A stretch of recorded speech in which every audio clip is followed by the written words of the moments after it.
Hi everyone, welcome to my YouTube channel. In this video, we are going to solve the previous year paper of UPSC CSET 2019. Questions पे जाने से पहले एक बार पूरे paper का overview ले लेते हैं कि किस सब्जेक्ट से कितने क्वेश्चन आए हुए हैं। यूपीएससी जनरली लगभग 30 से 33 क्वेश्चन पैसेज से देती है और लगभग 25 क्वेश्चंस मैथ से होते हैं और लगभग 25 ही क्वेश्चन रीजनिंग से होते हैं। इस बार 2019 में भी लगभग सेम पैटर्न रहा है। 27 क्वेश्चन मैथ से थे, 23 क्वेश्चन रीजनिंग से और 30 क्वेश्चन थे पैसेजेस से। इन 27 क्वेश्चन जो मैथ के थे, इनमें से देखो 10 क्वेश्चन थे जो नंबर सिस्टम से थे, 5 क्वेश्चन परसेंटेज से थे, LCM, time speed distance, age, discount, average ratio, सबको मिला के 8 क्वेश्चन आए हुए थे। सरप्राइजिंगली डीआई से कोई भी क्वेश्चन नहीं था। 2018 के अंदर जो टॉपिक सबसे ज़्यादा पूछा गया था वो था डीआई, लेकिन 2019 के अंदर एक भी क्वेश्चन डीआई से नहीं था। रीजनिंग में वेन डायग्राम से 3 क्वेश्चन थे, क्यूब से 2, कैलेंडर से 2 और क्लॉक से 1। सीरीज से 3 क्वेश्चन थे, डेटा सफिशिएंसी से 1 था, डायरेक्शन टेस्ट 2 थे। देखो सबसे इंटरेस्टिंग क्वेश्चन थे, सबसे लगभग ज़्यादा एक ही टॉपिक से, वो थे 4 क्वेश्चन थे पजल से। इन 4 क्वेश्चंस में एक पजल थी ब्लड रिलेशन पे। Venn diagram, direction test, data sufficiency, series और puzzles are those important topics a candidate should practice more and more. This is all in the overview of the paper. Without wasting time, now let's move to our first question.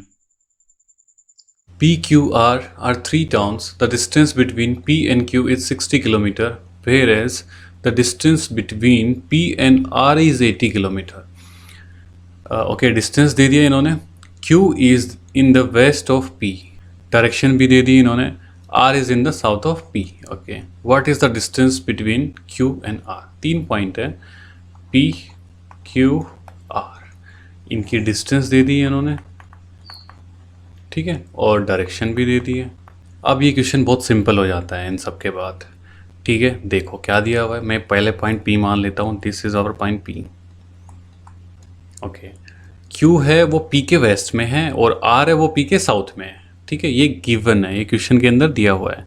तो ये west direction हो गई इस side P के, ये P का waste और ये पॉइंट Q, ओके, और ये P का साउथ।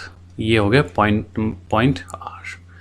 आप डिस्टेंस देख लो, P और Q के बीच के अंदर 60 किलोमीटर का डिस्टेंस है और P और R के बीच में 80 किलोमीटर का डिस्टेंस है। अब पूछा क्या है, पूछा Q और R के बीच में डिस्टेंस है। इससे सिंपल क्वेश्चन नहीं हो सकता है। सीधी पाइथागोरस थ्योरम लगाओ। क्यों? क्योंकि ये एंगल 90 डिग्री का है, ठीक है। अब ये क्यों, ये तो फिर डायरेक्शन में देखेंगे। देखो ये ऐसे होती है ना अपनी, north, south, east, sorry west इस साइड होती है और ये ईस्ट, ये सारे 90 डिग्री पे होते हैं। तो ये हमारा ये वेस्ट और ये साउथ, तो ये 90 डिग्री होगा, ठीक है। पाइथागोरस थ्योरम, पाइथागोरस थ्योरम क्या कहती है, हाइपोटेन्यूस। हाइपोटेन्यूस क्या होगा मेरा, पहले लिख लेते हैं इसको। हाइपोटेन्यूस का square plus equals to base का स्क्वायर प्लस परपेंडिकुलर का स्क्वायर। मेरा जो एंगल के सामने वाला होता है ना वो हाइपोटेन्यूस होता है, ठीक है। ये हाइपोटेन्यूस हो गया, ये मेरा परपेंडिकुलर और ये मेरा बेस, ठीक है। हाइपोटेन्यूस है क्यू आर, जो हमें निकालना है, क्यू आर का square equals to base is 60 का स्क्वायर प्लस परपेंडिकुलर 80, तो इन दोनों का स्क्वायर 3600, इसका 80 का स्क्वायर 6400, कितना आ गया 1000 और 0, ठीक है। तो क्यू आर की वैल्यू, ये क्यू आर स्क्वायर है, क्यू आर की वैल्यू क्या हो जाएगी, इसका स्क्वायर रूट 10000, इसका स्क्वायर रूट कितना जाएगा 100 is my answer, 100 kilometre, option D. चलो अगला सवाल देखते हैं अपना। अगला सवाल है, Anna was born 4 years after her parents' marriage. Her marriage is 3 year, her mother is 3 years younger than her father. Okay, उसकी पहला पॉइंट हो गया ये। And 24 years older than Anna. Her mother is 3 years younger than father and 24 years elder than Anna. Okay, इसकी mother की as का comparison father और एना के साथ किया हुआ है इस लाइन में। And Anna is 30 years old. Okay, ये प्रेजेंट एज दे दी है एना की। At what age did Anna's father get married. अभी देखो, मैं फिर से आपको रिमाइंड करा रहा हूँ, पिक्चराइज करो सवाल को, बेहद इजी हो जाता है। देखो, मैं अभी इसको क्या पे लिखता हूँ यहाँ पे कि ये पॉइंट था जहाँ पे एना के पेरेंट्स की मैरिज हुई। ठीक है, मैं यहाँ पे लिख देता हूँ मैरिज। ओके, और पहली लाइन में दिया है Anna was born 4 years after her parents marriage. तो मैं आगे इसको एक्सटेंड कर देता हूँ, ये स्पैन हो गया 4 year स्पैन,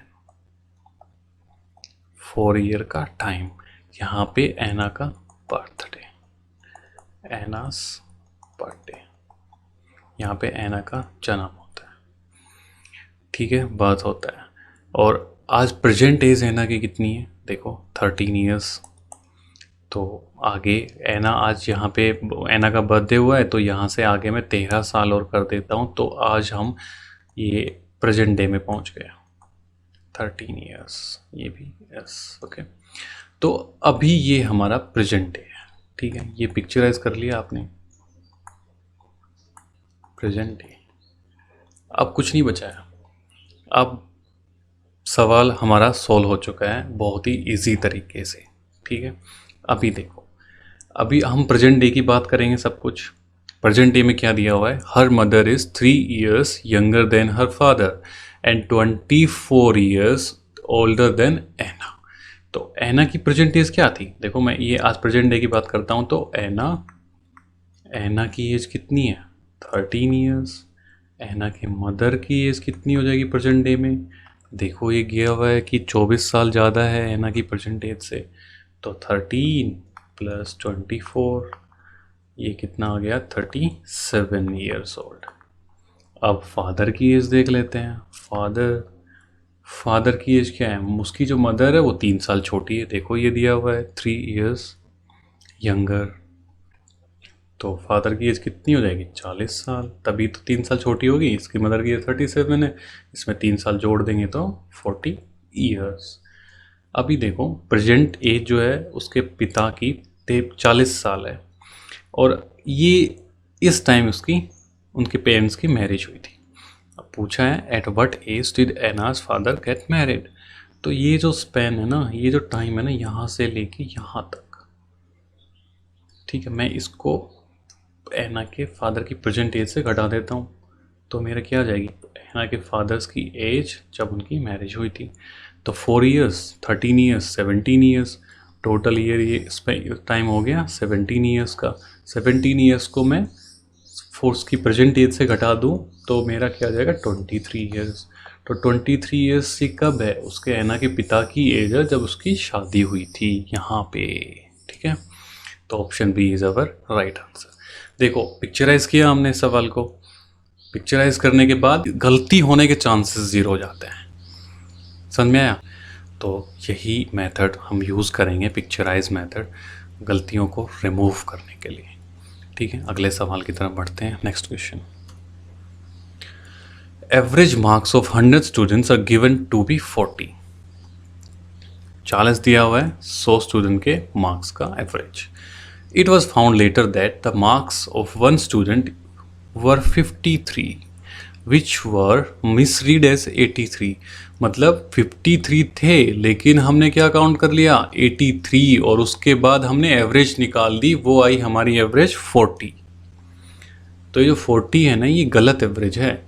ठीक है, तो पूछा क्या है, करेक्टेड मीन मार्क्स, करेक्ट वाली बता दो भाई अगर ये गलत हो गई तो हम एवरेज का सवाल सबको आता है, बेहद इजी सवाल होते हैं, और मोस्टली सबने कभी ना कभी किए होंगे। तो अभी देखो इसको कैसे, मैं एक बार लिख लेता हूँ फॉर्मूला, ताकि आपको थोड़ा पिक्चराइज करने में इजी हो जाए। तो मैं यहाँ पे लिखता हूँ average marks. AVG for average marks. Average marks क्या होंगे मेरे? Total marks, total marks divide by number of students, ठीक है। अच्छा, एवरेज मार्क्स तो मेरे को गिवन है 40, नंबर ऑफ स्टूडेंट भी गिवन है 100। अब मुझे क्या निकालना है? मुझे टोटल मार्क्स निकालने हैं, ठीक है।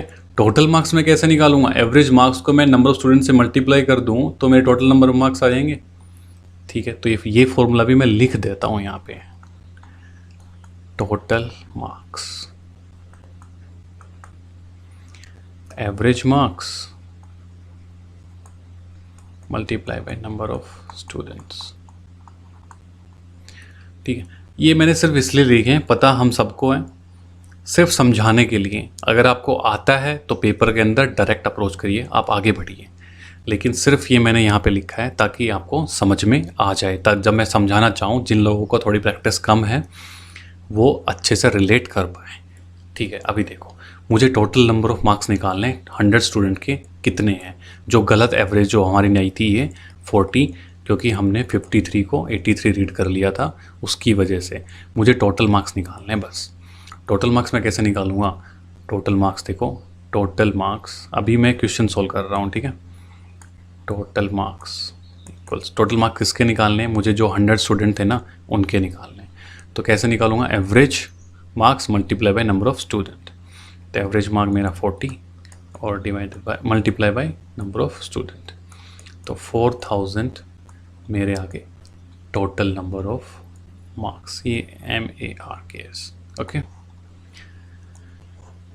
ये मेरे गलत है, मतलब जो मैंने गलती कर दी थी ना, मिस्टेक कर दी थी कि 53 को मैंने 83 काउंट कर लिया था, तब मेरे एवरेज मार्क्स जो टोटल मार्क्स हो गए ना मेरे, वो 4000 हो गए, ठीक है। मैंने किया क्या था? मैंने क्या किया था? 53 को 83 काउंट कर लिया था, मतलब मैंने 30 जो नंबर थे 30 नंबर एक्स्ट्रा ऐड कर दिए थे मैंने टोटल मार्क्स में।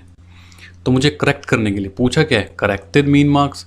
करेक्ट करने के लिए मुझे क्या करना होगा? 30 जो मार्क्स मैंने एक्स्ट्रा ऐड किए थे, देखो 53 थे और उनको मिसरीड एज 83, ये ध्यान रख लेना, कहीं 83 को करके 53 30 जो उसमें जोड़ ना दो गलती से, क्योंकि ऑप्शन डी भी दिया हुआ है यहाँ पे ऐसे करके। नहीं, हमारे पास 53 थे, हमने उनको 83 काउंट कर लिया, यानी कि हमने 30 नंबर ज़्यादा ऐड कर दिए। तो उसको ठीक करने के लिए मुझे क्या करना होगा? टोटल मार्क्स में से मेरे को 30 नंबर घटाने पड़ेंगे। तो मुझे corrected total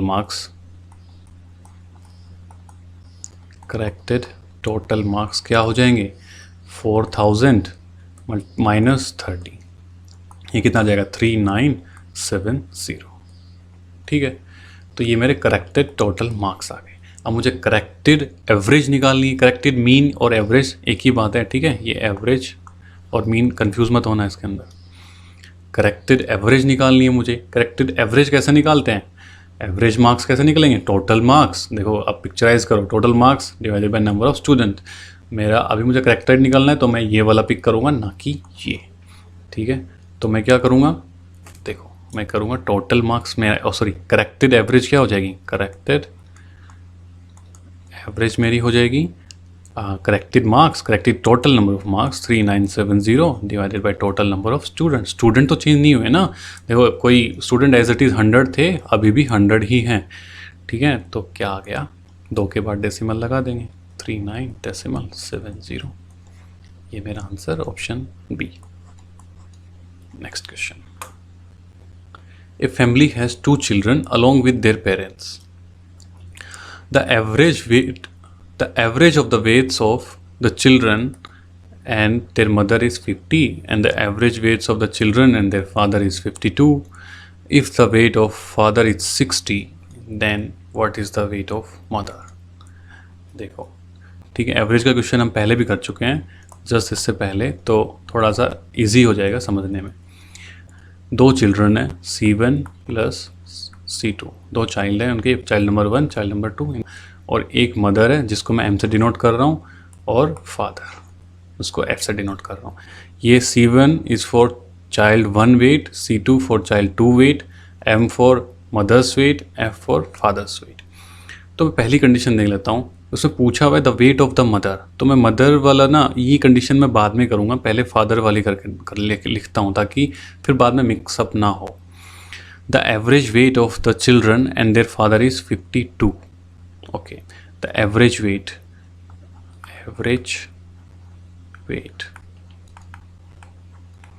of C1, C2 and F children and their father is 52। ठीक है, अब मुझे इनका टोटल वेट निकालना है। टोटल वेट कैसे, पिछले ही सवाल में किया था हमने कि टोटल मार्क्स या टोटल वेट निकालने के लिए क्या करेंगे, एवरेज वेट को नंबर ऑफ पीपल या नंबर ऑफ क्वांटिटी या नंबर ऑफ स्टूडेंट से मल्टीप्लाई कर देंगे। ठीक है, तो मैं टोटल वेट निकालना था मुझे। Total weight of C1, C2 and F, मैं इनको ऐसा लिख लेता हूँ, C1 plus C2 plus F equals to 52 multiply by 3। 3 क्यों किया, 3 is the number of people. Okay, ये एवरेज वेट है, ये नंबर ऑफ पीपल, तो ये कितना आ गया 156। ठीक है, इतना समझ में आया। इसके बाद देखो, if the weight of father is 60, father का वेट हमें दिया हुआ है 60, तो मैं इस F की वैल्यू में यहाँ पे 60 पुट कर देता हूँ। आगे मेरी इक्वेशन को बढ़ाता हूँ, C1 plus C2 plus 60 equals to 156।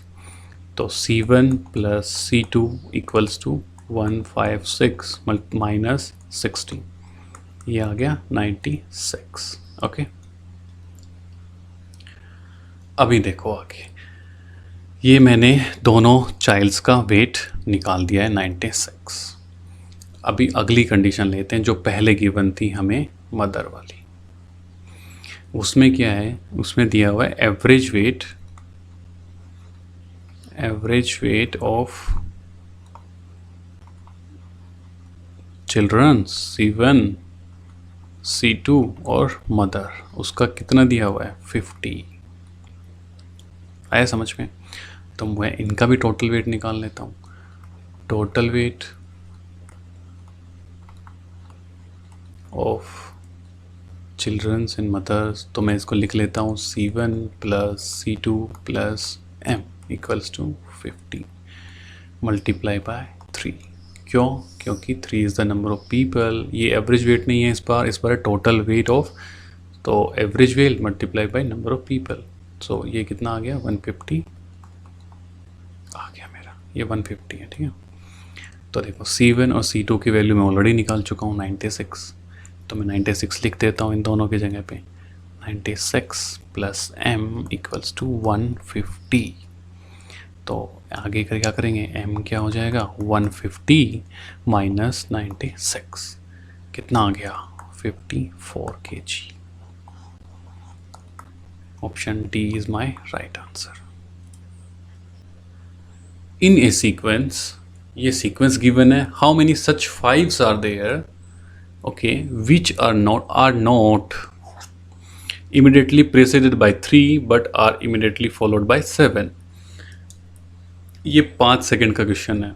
ऐसे 5 जिसके आगे 3 नहीं होना चाहिए और पीछे 7 होना चाहिए, ये हमारा कंडीशन है जो रिक्वायर्ड है। मुझे सिर्फ वही 5 देखने हैं जिसके पीछे 7 हो और आगे 3 नहीं हो।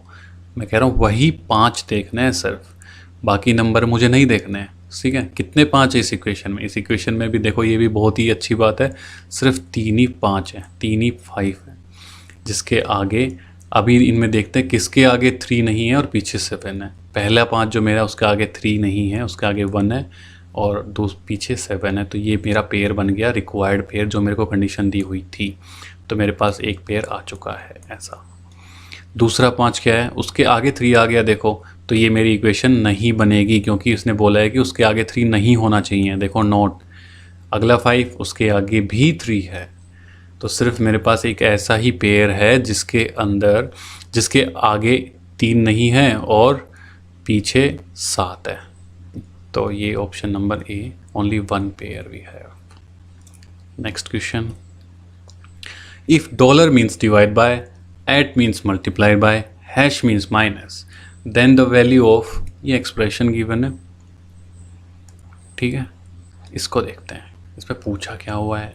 बहुत ही इजी क्वेश्चन है, same like the previous one, 5 second का क्वेश्चन है, लेकिन इसको अच्छे से समझते हैं, थोड़ा स्लो चलेंगे।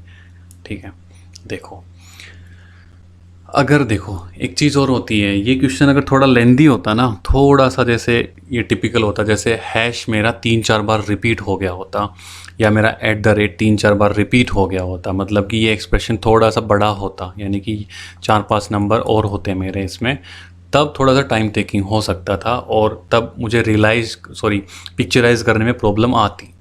इसको पिक्चराइज बहुत ही इजी तरीके से हम कर सकते हैं। देखो कैसे, पहले ही ना ये नंबर्स लिख लो, बीच के सिंबल्स हटा दो। ठीक है, नंबर्स थोड़े बड़े बड़े लिखना, 10, 5, 1 और 5। ओके, अभी देखो, अभी मुझे सिर्फ वही सिंबल्स पिक करने हैं जो इस एक्सप्रेशन में गिवन है। हैश का मतलब है माइनस, तो मैं इसको क्या लिख देता हूँ, 10 और 5 के बीच में माइनस। @ का मतलब है मल्टीप्लाइड बाय, यहाँ पे मल्टीप्लाइड बाय, फिर आगे आगे डॉलर, डॉलर का मतलब है डिवाइड बाय। ठीक है, अभी देखो आपको एक अच्छे तरीका और बताता हूँ इसको करने का। अभी ऐसे मत कर देना कि 1 को मैं 5 से डिवाइड करूँगा, फिर 0.2 आएगा, फिर उसको मैं 5 से मल्टीप्लाई करूँगा। ये कर सकते हो, लेकिन अगर थोड़ा सा बड़ा होता ना तो आपको पछतावा होता कि मैंने क्या कर दिया, सब डेसिमल में आ रहे हैं। ठीक है, मैं इसको बताता हूँ, 10 माइनस, इसको 5 एज इट इज़ लिख दो, multiply by 1 as it is लिख दो, और डिवाइड बाय 5 कर दो। ऐसे ये जो इतना सा एक्सप्रेशन है ना, इसको अब आप एक साथ सॉल्व कर सकते हो। ऐसा नहीं करना होगा कि आपको कि पहले 1 को 5 से डिवाइड कर दो, नहीं, ऐसे नहीं करना है। अगर ये तो सिंपल एक्सप्रेशन, अगर थोड़ा सा टिपिकल होता ना तो प्रॉब्लम आ जाती है आपको यहाँ पे। ठीक है, तो कैसे करेंगे, 5 से 5 कट गया, यहाँ पे 1, 10 माइनस 1 नहीं। आगे बढ़ते हैं, अगला क्वेश्चन देखते हैं। An 8-digit number leaves remainder 0 when divided by 3. How many values of b are possible? अब मुझे बताओ इसका क्या मतलब है। जब उसको डिवाइड करते हैं तो रिमाइंडर 0 आता है, तो मतलब है कि वो 3 से कंप्लीटली डिविजिबल है।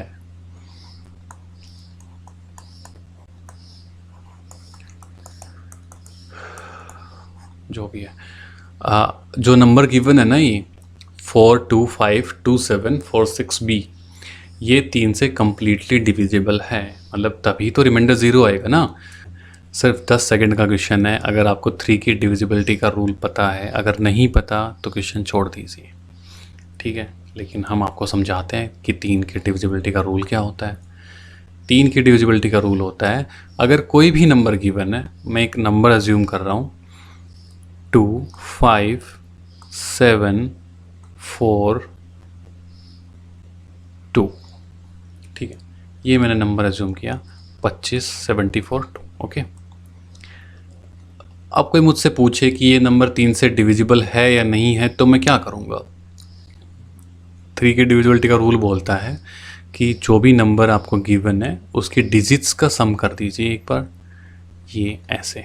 ठीक है, और जो सम आएगा मेरा टोटल आएगा, अगर वो 3 से डिविजिबल है कंप्लीटली, मतलब रिमाइंडर 0 करता है, तो मैं इस नंबर को, ये 25,742 को मैं बोल दूंगा कि ये 3 से मेरा डिवाइड हो जाएगा कंप्लीटली। समझ आया? तो देखो कैसे करेंगे। 2 + 5 7, 7 + 7 14, 14 + 4 18, 18 + 2 20। तो यहाँ पे आ गया 20। 20 मेरा 3 से कम्प्लीटली डिवाइड नहीं होता, तो मैं क्या बोलूँगा कि ये नंबर मेरा 3 से डिविजिबल नहीं है। बस ये है 3 का डिविजिबिलिटी रूल। इसी रूल के बेसिस पे हम ये सवाल कर लेंगे। तो देखो नंबर मेरा क्या गिवन है, 4, 2, 5, 2, 7, 4, 6 एंड b। इनका सभी का सम कर दीजिए। 4 + 2 6, 6 + 5 11, 11 + 2 13, 13 + 7 20, 24 एंड देन 20, 24 + 6 30, 30 प्लस b को मैं ऐसे इसमें ऐड नहीं कर सकता, वो नंबर है, तो मैं यहाँ तक ऐड करूँगा 6 तक, और फिर उसको लिख दूँगा 30 + b डिवाइडेड बाय 3। ओके, ये मेरा नंबर आ गया 30 + b, और मैं उसको डिवाइड कर रहा हूँ 3 से अब, क्योंकि ये मेरा सम है। अभी मुझे देखो बताओ कि 30 मेरा कम्प्लीटली डिवाइड है 3 से। ओके, अगर मैं b की वैल्यू 0 पुट कर देता हूँ अभी देखो एक एक वैल्यू उठाएंगे वहाँ से। अगर मैं b की वैल्यू 0 पुट कर देता हूँ तो मेरा समेशन क्या बनेगा ऊपर, 30 + 0 = 30। मैं लिख दूँ एक बार, 30 + 0 = 30 डिवाइडेड बाय 3। तो ये कम्प्लीटली डिवाइड हो गया। तो मतलब b की एक वैल्यू ऐसी है जिससे ये कम्प्लीटली डिवाइड हो रहा है, वो वैल्यू है 0। मैं यहाँ पे लिख रहा हूँ, ठीक है। तो अभी देखो एक वैल्यू तो आ गई 0। अभी मुझे एक 0 से लेके 9 तक अप्रोच करना है, ठीक है, क्योंकि मैं इसके बाद 1 भी पुट करूँगा, 2 भी पुट करूँगा, 3 भी पुट करूँगा। अगर आपने ऐसा किया तो बच्चों वाली हरकत हो जाएगी। मैं क्यों 1 पुट करूँगा जब मुझे पता है कि 30 तो मेरा कम्प्लीटली डिविजिबल है, ठीक है, सिर्फ b बचता है। तो मैं b की ऐसी ही वैल्यू ले लूँगा ना जो सिर्फ 3 से डिविजिबल होगी। मैं क्यों लूँगा 1, क्योंकि 1 तो 3 से डिवाइड नहीं होता। मैं क्यों लूँगा 2, 2 भी 3 से डिवाइड नहीं होता। मैं लूँगा 3, 3 कम्प्लीटली डिविजिबल है 3 से। तो 30 + 3 क्या हो गया, 33। 33 डिविजिबल नहीं हो गया 3 से। अब मैं 30 + 6 करूँगा क्योंकि 6 मेरा डिविजिबल है, तो 36, वो भी 3 से डिविजिबल हो गया। अब मैं 30 + 9 करूँगा तो 39, वो भी 3 से डिविजिबल हो गया। क्यों, मैंने क्यों 3, 6 और 9 लिए, क्योंकि ये 3 से डिविजिबल हैं।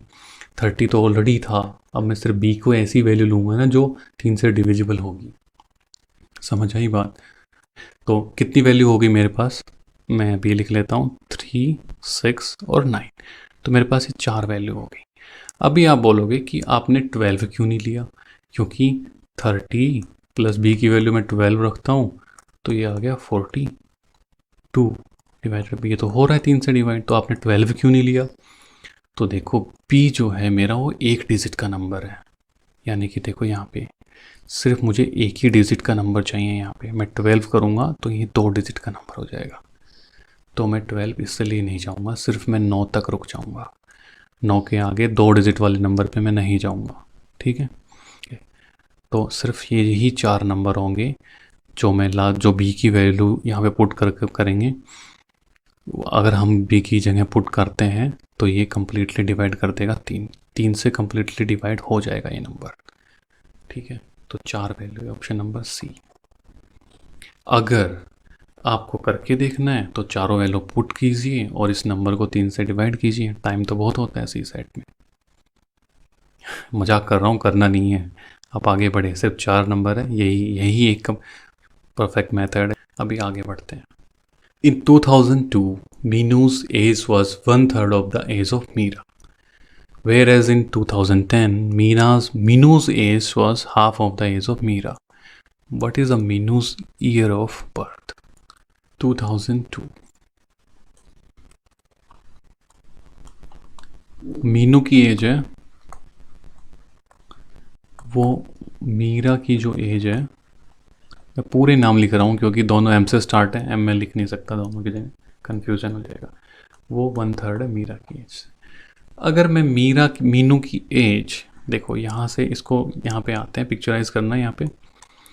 अगर मैं मीनू की एज x मान लेता हूँ तो मीरा की एज कितनी हो जाएगी, देखो ध्यान से। मीनू की एज x है तो ये 3 मल्टीप्लाई नहीं हो जाएगा, मीरा की एज हो जाएगी 3x। ये कहाँ कब की बात है, 2002 की बात है, ठीक है। अब मैं आ रहा हूँ 2002 से 2010 में। देखो पिक्चराइज करना आराम से। 2002 से मैं 2010 में आऊँगा तो क्या हो जाएगा मेरा, मैंने इसके अंदर 8 साल और जोड़ दिए। समझ में आ रहा है। तो मैं अगर मीनू की एज 2010 में काउंट करूँगा तो मैं उसमें 8 साल बढ़ा नहीं दूंगा, ठीक है।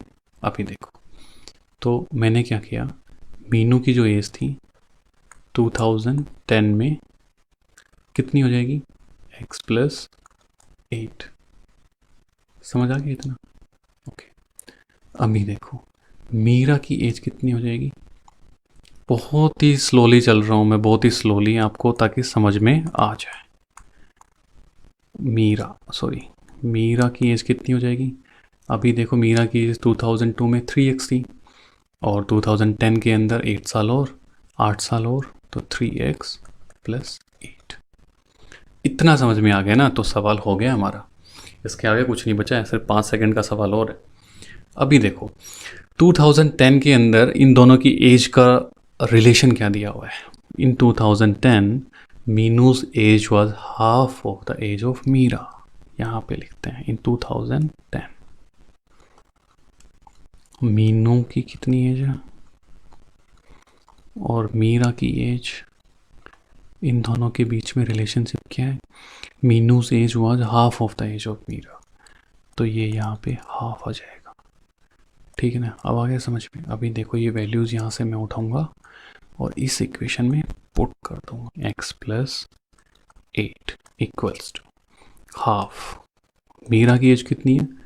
3x plus 8। ठीक है, अब इसको सॉल्व करना है और x की वैल्यू निकालनी है, इसके अलावा कुछ नहीं करना है इस क्वेश्चन में। अभी देखो कैसे करेंगे। 2 की वैल्यू है, 2 को उधर कर देंगे, 2x प्लस 16। कैसे आया? मैंने 2 को x प्लस 8 से मल्टीप्लाई कर दिया है, तो 2x plus 16 equals to 3x plus 8। x को मैं सबको एक साइड कर लेता हूँ और डिजिट्स को एक साइड, तो 3x minus 2x equals to 16 minus 8। Okay, x की वैल्यू आ गई 8। x क्या था? x था मेरा मीनू की एज, तो मीनू की एज 2002 के अंदर 8 साल है, x की वैल्यू 8 आ गई। तो मीनू का ईयर ऑफ बर्थ क्या होगा ये मुझे कमेंट सेक्शन में बताइए। आगे बढ़ते हैं, अगला question. Sita and Gita go for a swim after a gap of every 2 days and every 3 days respectively. On the 1st January both of them went for a swim together, then when will they go together next? Okay, Sita approach अपनाते हैं। देखो सीता और गीता, सीता जाती है 2 दिन के बाद, गीता जाती है 3 दिन के बाद। इनका एलसीएम ले लीजिए, 6 days। पहले दिन कब जाती है वो? 1 जनवरी को। फिर उसके अंदर क्या करेंगे? 6 days का इनका एलसीएम आया, तो हमने 6 days इसको छोड़ दिया, तो क्या आ गया हमारा? 7 जनवरी। 7 जनवरी ऑप्शन में है? हाँ है। तो अब हम क्या करने वाले हैं? हम ऑप्शन ए को टिक करने वाले हैं। अगर आपने ऑप्शन ए टिक कर दिया ना तो ये ऑप्शन गलत हो जाएगा आपका आंसर, आपके 2.5 नंबर ना चले जाएंगे। क्यों?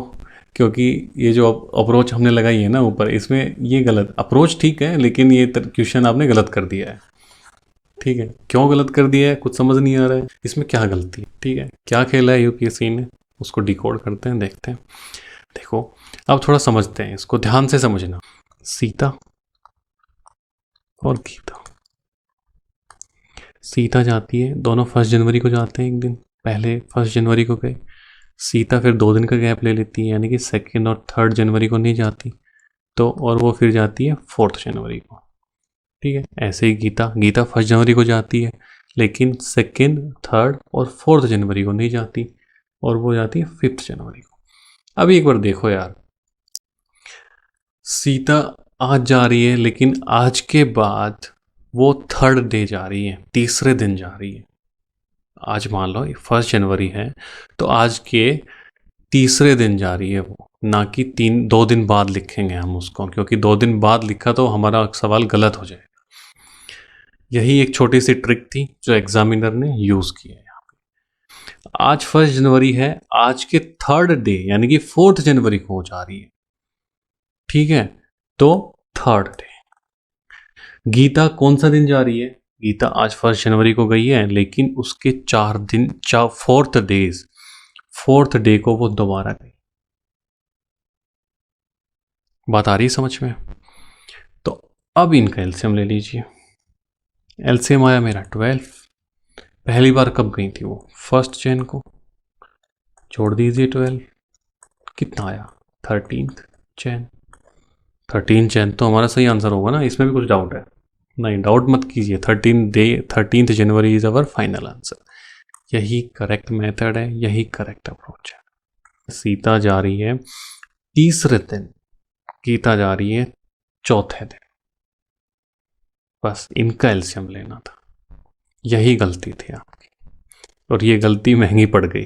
2.5 नंबर का नुकसान हो गया, नेगेटिव मार्किंग वो अलग। Consider the following sequence that follows some arrangement ये सीक्वेंस दी हुई, the letters that appears in the gaps are, ये अरेंजमेंट बनाया हुआ था, सीक्वेंस थी, कुछ अरेंजमेंट है इसके अंदर, उसमें से कुछ लेटर गायब कर दिए। ओके, तो बस वो लेटर ढूंढने हैं कि इस गैप में कौन सा लेटर आने वाला आया था या मतलब आएगा, और इस गैप में कौन सा लेटर आएगा। तो मैं इस अरेंजमेंट को ना नीचे लिख लेता हूँ यहाँ पे थोड़ा बड़ा करके, C dash A C C A dash A dash B C dash B। Okay, ये वाला मुझे थोड़ा कैची लग रहा है, ये इतना सा, क्यों बताता हूँ। देखो यहाँ पे सिर्फ एक गैप है, ओके, और इस गैप के दोनों तरफ एक लेटर है जो दो बार रिपीट हो रहा है। अब आते हैं आगे, देखो 2 बार रिपीट हो चुका है, बीच में सिंगल लेटर था, ठीक, तो इसका मतलब क्या आ गया, यहाँ पे भी C ही आएगा। समझ में आ रहा है। देखो ये अरेंजमेंट था, बीच में से उठाए गए कुछ लेटर, तो आपको कैच करना पड़ेगा कौन सा अरेंजमेंट हो सकता है मोस्ट प्रोबेबल। ठीक है, तो मुझे मेरा अरेंजमेंट पहले वाला जो ये बना हुआ है ना, इसमें तो मेरे को बिल्कुल सही लग रहा है, क्योंकि देखो ए डैश ए अगेन, तो यहाँ पे सी सी, यहाँ पे बीच में ए है, गिवन था ये तो, और सी सी बिल्कुल सही लग रहा है। तो पहला लेटर मैंने क्या यूज़ किया, सी। ओके, दूसरा लेटर, दूसरा अभी हम नहीं करेंगे, दूसरे के लिए थोड़ा वेट करते हैं, मैं डैश लिख देता हूँ यहाँ पे क्योंकि मुझे पता नहीं है अभी। तीसरे की तरफ आइए यहाँ पे, अभी देखो हमारा पैटर्न क्या चल रहा था, डबल लेटर और बीच में एक सिंगल लेटर। तो देखो यहाँ पे बीच में एक सिंगल लेटर है, तो डबल करने के लिए मैं यहाँ पे बी कर दूंगा, और यहाँ पे भी डबल करने के लिए मैं यहाँ पे क्या करूँगा, बी कर दूंगा। आ गया समझ में, B B C B B, बहुत सही लग रहा है, बिल्कुल तीनों सिमिलर से हो गए, तो सेम अरेंजमेंट हो गया। तो मैंने थर्ड और फोर्थ के अंदर ब्लैंक के अंदर क्या भरा, बी और बी। अभी हम अपना बीच वाला जो सेकंड जो लेटर है ना, उसको फिल करने की कोशिश करते हैं। वैसे ज़रूरत नहीं है, क्योंकि ऑप्शन बी ही ऐसा है जो मोस्ट रिजेम्बलेंस है, मतलब इससे बिल्कुल एज इट इज़ मेल खाता है, सी डैश बी बी। मैं आपको समझा देता हूँ कि इसमें बी ही क्यों आया, यहाँ पे डी ई एफ क्यों नहीं आया। देखो पहला जो मेरा सिंगल लेटर जो बीच में है वो क्या है, ए, जो यहाँ पे लेटर वो क्या है, सी। तो ये एक सीक्वेंस ही लग रही है मुझे, ए बी सी, आ गया समझ में। तो यहाँ पे मेरा बी ही आएगा। ये क्वेश्चन रिपीट होने के चांसेस है, ऐसा क्वेश्चन, एक क्वेश्चन तो मिनिमम मिलेगा आपको अगले पेपर में। चलो अगला क्वेश्चन देखते हैं। In a group of 15 people, 7 can read French, 8 can read English, while 3 of them can read neither of these two languages. The number of people who can read exactly one language is. Total number of people is 15. Okay, इनमें से 3 ऐसे लोग हैं जो English और French दोनों में से कोई भी नहीं पढ़ सकते। ठीक है, तो ये 3 हमारे काम के नहीं है। तो ऐसे लोग जो इंग्लिश, या तो इंग्लिश पढ़ सकते हैं या फ्रेंच पढ़ सकते हैं, ऐसे कितने लोग बच गए, वो बच गए 15 माइनस 3, 15 माइनस 3 12। 12 लोग ऐसे हैं जो या तो इंग्लिश पढ़ सकते हैं या फ्रेंच पढ़ सकते हैं। ठीक है, अब उनमें से भी इन 12 में से भी 7 लोग ऐसे हैं जो फ्रेंच पढ़ सकते हैं, और 8 लोग ऐसे हैं जो इंग्लिश पढ़ सकते हैं। ओके, तो टोटल कितने हो गए ये मेरे, 15 टोटल नंबर ऑफ पीपल। यानी कि देखो हमारे पास 12 लोग थे, लेकिन यहाँ पे 15 हो रहे हैं, तो इसका मतलब ये है कि 3 लोग ऐसे हैं जो ये दोनों लैंग्वेज पढ़ सकते हैं, both, who can read both French and English. आई बात समझ में। तो देखो सिर्फ 3 लोग ही ऐसे हैं जो दोनों लैंग्वेज पढ़ सकते हैं, तो इन तीनों लोगों के अलावा 12 में से जितने भी लोग बच गए वो सिर्फ एक ही लैंग्वेज पढ़ सकते हैं। ठीक है, तो number of people who can read exactly one language is 12 minus 3 equals to 9 people.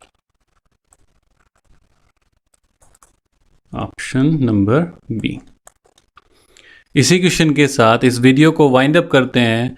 The remaining question of this paper I would like to explore in my next video, so stay tune, do subscribe my channel, and thank you for watching this video.